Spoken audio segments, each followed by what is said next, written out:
Welcome to the JWK Show 2, the second channel of the JWK Show.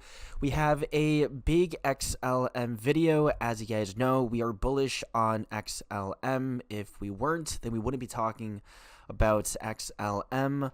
But there is one thing that really scares me, and that one thing is from the XRP insiders, and that is on XLM. So just before that, check out our sponsor, crypto exchange TOOBIT.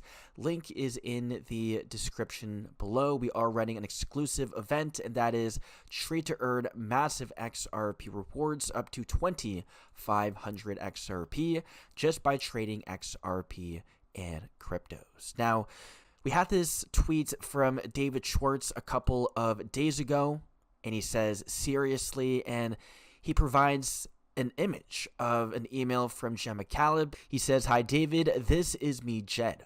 I'm facing a budget shortfall for a new project and urgently need 1 million.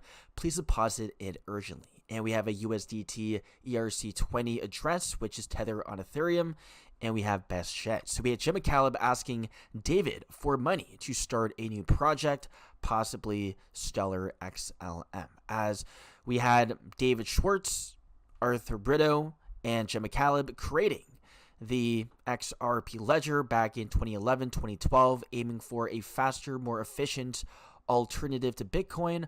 But due to strategic disagreements with the board, we have Gemma Caleb as a co-founder and first CTO Ripple, leaving in 2013. And then we had David Schwartz becoming the CTO. So, guys, we had Gemma Caleb having early connections, major connections with David Schwartz and Arthur Brito, which is bullish in itself.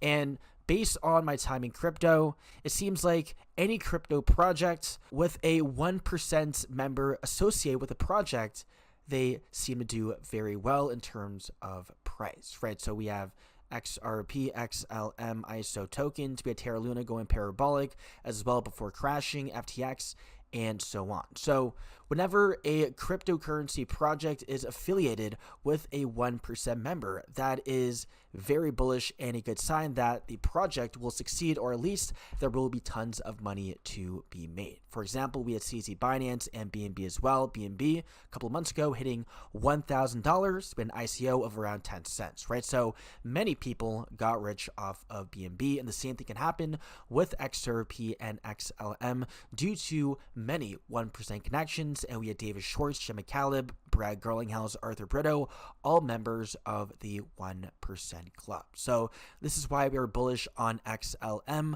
but we do have from the XRP insiders, BG123, also a member of the 1%, telling us future events in his riddles. And we have all these cryptos going to the recycler from the SEC, right? AKA possibly getting destroyed, going away, going to zero. And we have a picture of Stellar XLM's logo. So do we have BG123 telling us of XLM also going to the recycler and collapsing, going to near zero? Hopefully that's not the case, as we do have XLM changing their logo. This is their old logo. But guys, we'll see. We have BG123 saying XLM alongside Bitcoin, Litecoin, Ethereum, Tether, EOS, and so on, all going to the recycler. So will we see at the end XLM succeeding or XLM becoming the 99.9% of cryptos all going away, going to zero eventually, just as we saw during the .com bubble? We will see. But with so many 1% connections going on, we're talking about Circle, MasterCard, PayPal, Visa, Axlar, IBM, Stripe, PwC, even the U.S. government, Paxos, Franklin Templeton, and so on.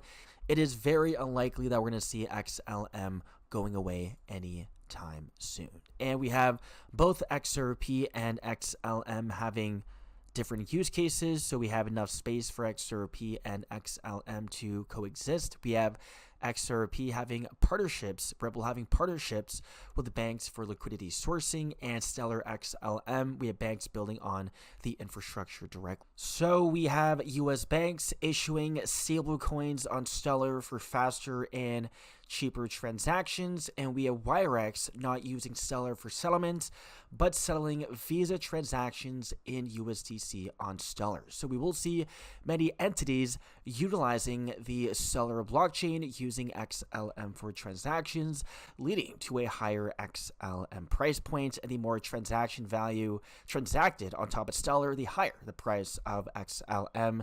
Same concept with the XRP ledger. So this is very, very bullish. All the connections that we talked about, MasterCard and Visa, we're talking about billions, trillions of value in transactions. And we have Franklin Templeton also tokenizing 400 million plus on Stellar in value, and tokenized value, and possibly up to $1 trillion.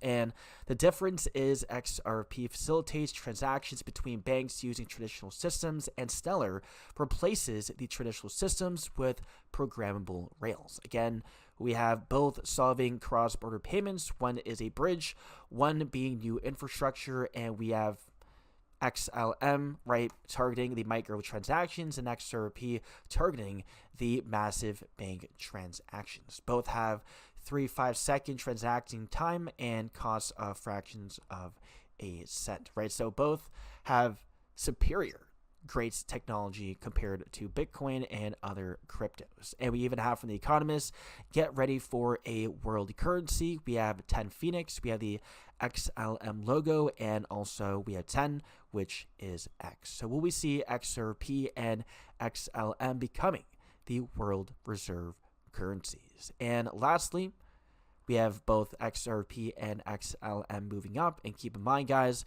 we have XLM following XRP's price, which has also been confirmed by David Schwartz, right? So if XRP goes parabolic, then we should see XLM going parabolic, which means that if you're bullish on XRP, then you should be bullish on XLM as well. So as of now, I'm still bullish, and I would say right now is a safe entry just in case if we do see the BG123 photo activating, and that will mean we don't have enough time to cash out at a profit, as we still have one more pump left. We have until 2026 until the bull run ends. So right now, guys, I'm buying both XRP and XLM, but more XRP.